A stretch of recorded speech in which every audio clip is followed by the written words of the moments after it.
আসসালামু আলাইকুম রহমতুল্লাহি ওয়া বারাকাতুহু। আমরা এখন আছি ঘিওরে। যে ঘটনাটি আপনারা দেখেছেন সেই ভাই আমার পাশে আছে এবং আরো অনেক ভাইয়েরা আমাদের এখানে আছে আলহামদুলিল্লাহ। আমি একটু দেখাই। তো আমরা এই লাইভে জানবো আসলে মূল ঘটনাটা কি হয়েছে এবং এই ভাইয়ের এখন দাবি কি এবং ভাই কি জানতে চাচ্ছে এটা আমরা জানবো। অনেক ভাইয়েরা কিন্তু এখানে আসছে, আমরা মুসলিম ভাইয়ের কাছে জানতে চাচ্ছি আসলে ভাই আমরা তো ভিডিওটা দেখেছি যে আপনার দাড়ি ধরে টান দেওয়া থেকে আমরা দেখেছি, আসলে কেন এই পরিস্থিতিটা হইলো এবং কারণটা কি একটু বলেন তো আমাদের। আমি একজন কম্পিউটারের দোকান, তার এটা তো আগেই বলেছি। এখন সে আমার দোকানে মাঝে মাঝে কাজ করতে আসে, কিন্তু সে আমার সঠিক পারিশ্রমিক দেয় না। আচ্ছা, সে উগ্র শ্রেণীর লোক, এলাকার প্রভাব খাটিয়ে বিভিন্ন লোকের সাথে এরকম খারাপ আচরণ করে থাকে। কেউ কিছু বলে না, এলাকায় দোকানদারি করতে হয় ব্যবসার সাথে কেউ কিছু বলে না তাই। আমি তাই বলছিলাম এর আগেও যে ভাই কাজ করলে আসলে সঠিক পারিশ্রমিক দিতে হবে। এই পরে থেকে আমার সাথে একটু মনোমালিন্য। সে গতকালকে আসছিল আমাকে লাঞ্ছিত করার জন্য, এই উদ্দেশ্য নিয়েই এলোমেলো কতগুলো দলিল, ওটা আসলে উছিলা ছিল। গতকালকে কাজ করাইছে, হ্যাঁ উছিলা ছিল। এখন ওই উছিলায় আসতেছে, সে আইসা আমাকে ওই এলোমেলো কাগজ দিয়ে খারিজ করে দিতে বলে, খারিজের আবেদন করে দিতে বলে। আমি বলি যে এলোমেলো এইসব কাগজ দিয়ে তো আসলে আবেদন হয় না, আপনি আপনাকে গুছিয়ে দেন এবং কোন কোন দাগ থেকে আপনি কত শতাংশ খারিজ করবেন এই লিস্টটা আমাকে দেন। তারা 2 ঘন্টা যাবৎ নিজেদের জমি তারা নিজেরাই বলতে পারে নাই যে আসলে সে কোন দাগে থেকে কত শতাংশ জমি পাবে।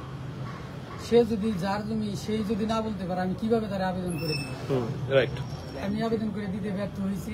এই কারণে তারা তারপরে একজন দলিল লেখককে আহ্বান করে, ও দলিল লেখক আসে, তাদের সবকিছু দেখে বলে যে না, এইভাবে আসলে আবেদন করা সম্ভব না, মানিক এভাবে আবেদন করতে পারবে না, আমার অফিসে কাগজপত্র নিয়ে যায়েন, আমি সব দেখে আপনার একটা কাগজ লিখে দেবো না, ওইটা মানিককে দিয়ে মানিক আবেদন করে দেবো। আমার ভাইয়ের কথা ঠিক আছে। পাশে যে বসা ছিল একজন দলিল লেখক আহ্বান করেছিল, এই নাসিম ভুইয়াই তাকে আহ্বান করেছিল আসার জন্য। সেই এসে এইসব কথা বলেছে, বলার পরে সে চলে গেছে, সে কোনো সমাধান দিতে পারে নাই। তারপরে সে আমাকে চাপ প্রয়োগ করে যে এটা আমাকে করেই দিতে হবে। আমি কই ভাই এটা তো আসলে সম্ভব না কোনোভাবে। তারপরে রাত 9টা বেজে গেছে, আমার বাড়িতে 2 বাচ্চা আছে, তারা আমার ছাড়া খায়ও না ঘুমায়ও না। 9টার ভিতরে আমার বাসায় যাইতে হয়, নাইলে বাসায় কান্নাকাটি লেগে যাবে, খাওয়া দাওয়া হবে।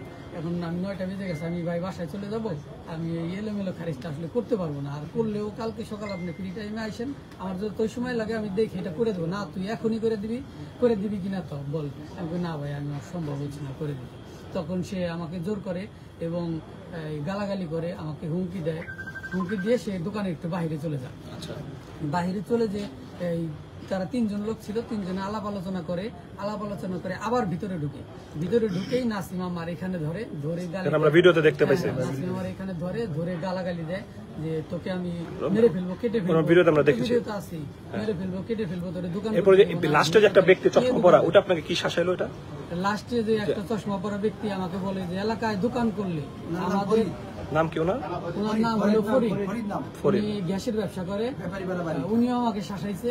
উনি বলছে যে এলাকায় দোকান করলে আমাদের ছাড় দিতে হবে, তুমি তো আমাদের কোনো প্রায়োরিটি দিচ্ছ না। তারা চায় যে তাদের কাজ করে আমি টাকা না নিই।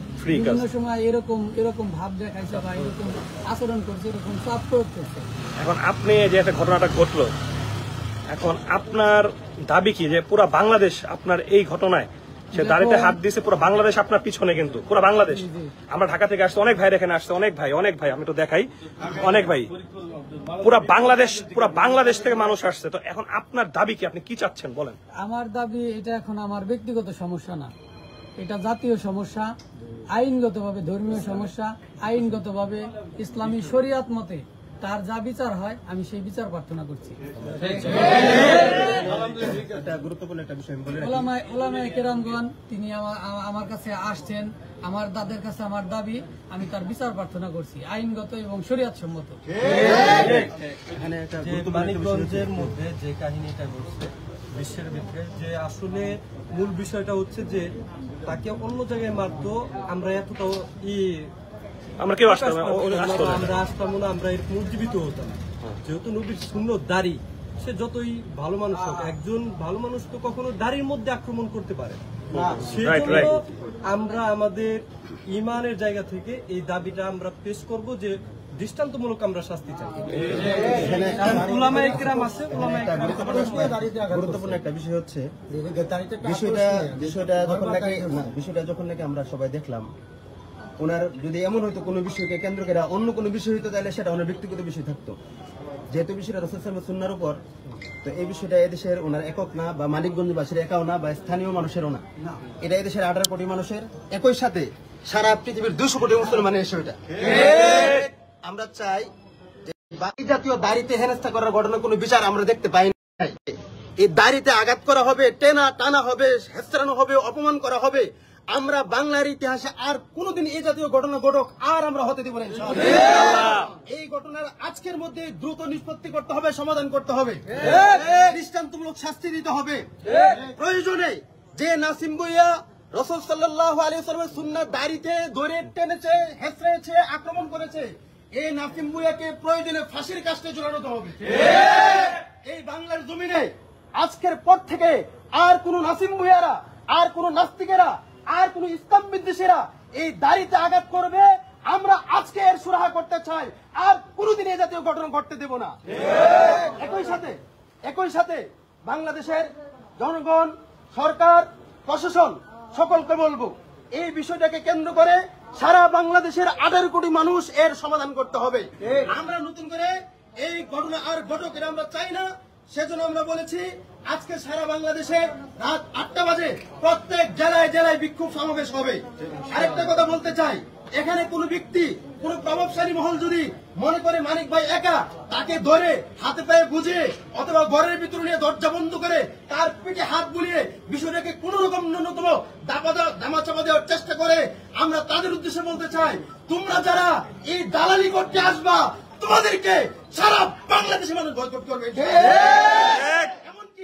এমনকি যদি এই নাসিম ভুঁইয়াকে বিচারের আওতায় না এনে কোন না কোন মহল তাকে দেশ থেকে সহযোগিতা করে, তাকে আশ্রয় দেয়, আমরা এই বিষয়টাকে নিয়ে রাস্তায় নেমেছি। যতক্ষণ পর্যন্ত এই নাসিম ভুঁইয়ার বিচার না হবে, ততক্ষণ পর্যন্ত আমরা ঘরে ফিরে যাব না।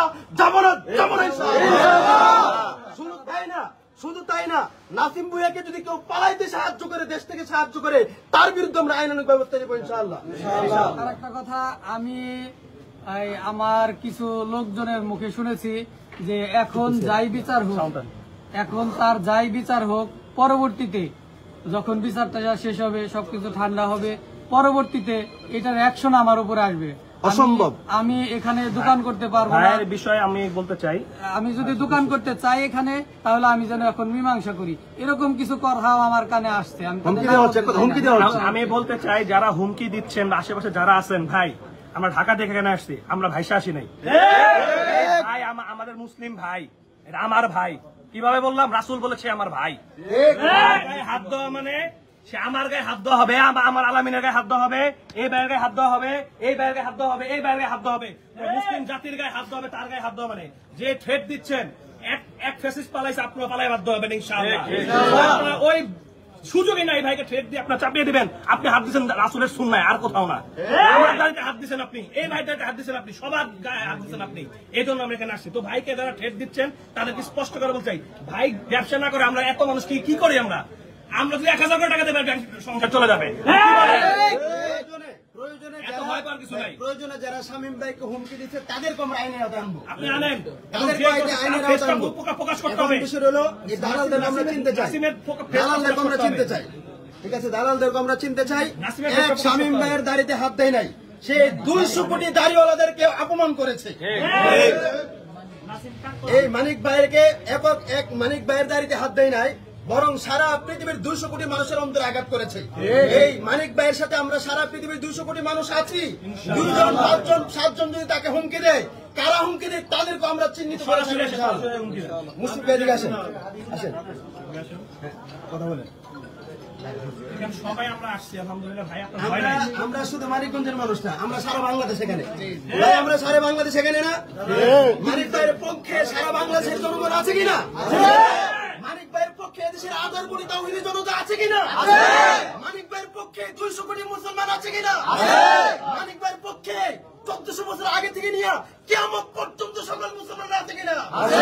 প্রয়োজন প্রয়োজনে এই মানিক ভাইয়ের ইস্যুকে যদি কেউ দামা চাপা দিয়ে তাকে হুমকি দুমকি দিয়ে থামিয়ে দিতে চাই, প্রয়োজনে এটা জাতীয় এবং আন্তর্জাতিক ইস্যুতে রূপান্তরিত হবে। আমরা কোনোভাবে ক্ষান্ত হব না, আমরা কোনোভাবে ছাড় দিব না। ভাই আপনি কি আপোষ করতে চান? আপনি কি আপোষ করতে চান? এটা তো এখন আমার ব্যক্তিগত বিষয় না, এটা ইসলামের বিষয়। এটা কোনোভাবেই আপোষযোগ্য না। এটা কোনো অনেক সুশীলরা বলতে চায় যে সে তওবা করলে মাফ করে দেওয়া হবে, ভাই প্রশ্নই আসে না। এটা সকল জাতি ব্যতীত হয়েছে, এটা এমন হবে না। ঠিক আছে ভাই, আল্লাহ তাআলা আমাদেরকে ধৈর্য দান করে তৌফিক দান করুন। স্থানীয় ওলামায়ে কেরাম আছে, তাদের সাথে বিষয়টা পরামর্শ করে আমরা সামনে আগাচ্ছি। তো আমরা শুনতে পেলাম ভাইয়ের বক্তব্য, সবকিছু আমরা শুনলাম, আপনাদের জানালাম এখানে কি ঘটনা ঘটেছিল। তো এখন মূলত এখন মূলত ভাই ওই প্রশাসনের কাছে মামলা করেছে এই বিষয়টা নিয়ে, এবং এটা সেনাবাহিনী থেকে প্রশাসন, থানা সবাই বিষয়টা সোচ্চার। এবং আমরা স্পষ্ট বলতেছি এই বিষয়ে আমরা শক্ত অবস্থানে থাকবো, আপনারা আমাদের পাশে থাকবেন ইনশাল্লাহ। এবং এই ভাই মাজলুম, এই ভাই মনে করছে ভাই মাজলুম, এই ভাই তাকে মারলে কে কি বলবে। ভাই আমাদের জন্য সবাই দোয়া করবেন। আসসালামু আলাইকুম।